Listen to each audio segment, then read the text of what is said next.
రూపం అనేటువంటి వాటిపైన ప్రయాణమైనారు కానీ ఈ నామరహితమే నిజమనేటువంటి వాక్యము ఎంతవరకు సబబు?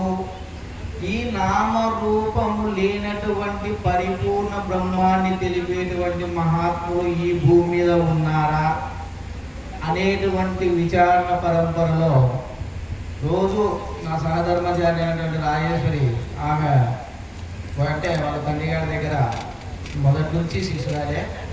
నాకు వివాహం అయిన తర్వాత మొట్టమొదట ఈ ముక్కలు నా చెవిలో పడి నామరూపరహితమైనటువంటి పరబ్రహ్మాన్ని మానవుడు ఉండగానే చూపించేటువంటి గురువులు ఇలలో ఉన్నారంటయ్యా.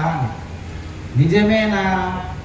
మరి ఇంత నామరూపరహితమైనటువంటి ఆ పరిపూర్ణ పరబ్రహ్మాన్ని నీకు కళ్ళకు కట్టినట్లుగా సూచన చేసేటువంటి గురువులు ఉండంగా మరి ఇంతమంది కోటాను కోట్ల ప్రజలు ఎందుకు ఆ నామరూపాల వెంట పరిగెడుతున్నారు?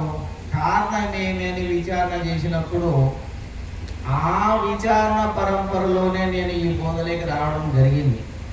ముఖ్యంగా భగవద్గీత యందు కృష్ణ పరమాత్మ చెప్పినటువంటి 650 శ్లోకాల సారం.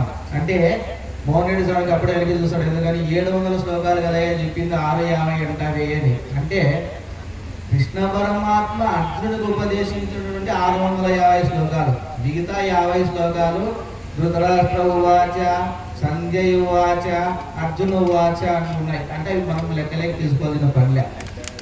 650 శ్లోకాల యందు కూడా కృష్ణ పరమాత్మ ఎప్పుడే గాని అర్జునుడికి ఉపదేశించిన విధానం ఎట్టిది?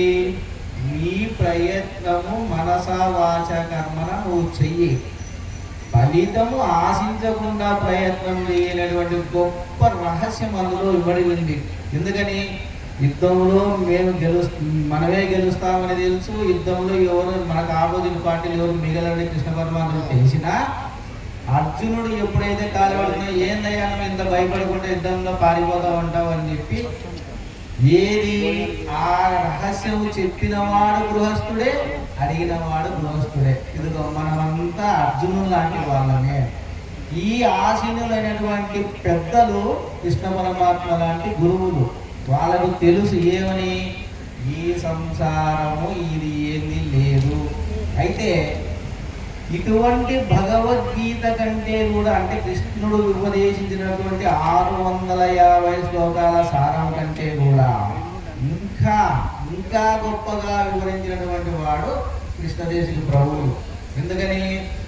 శ్రీమించున జలబోధను ఏ మహనీయుడు చేసి ఎగజల్లెనో ఈ భువిన్. అందులోనే ఆయన గొప్పదనం చూడండి.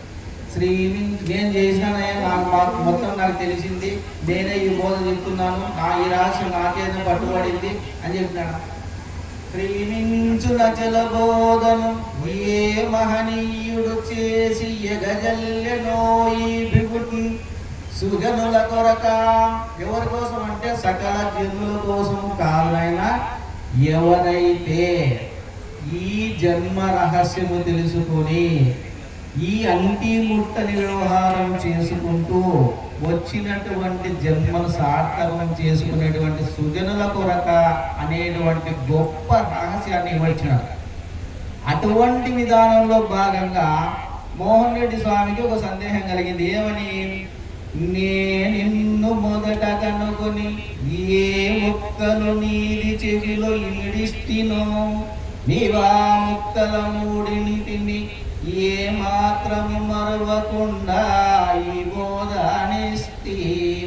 అందుకే ఇంతగా బోధ చేసి ప్రేమతో చదువు మీ మరకెప్పుడు కామితములిచ్చు బోధించి మీ ఇంటికి అన్నప్పుడు ఆ మహాత్ముడు ఆ కృష్ణదేశికుడు వారు చెప్పినటువంటి గొప్ప భావం ఏమైంది? ఆ ముక్క పాత్రకు తగిలిన ముక్క అయింది.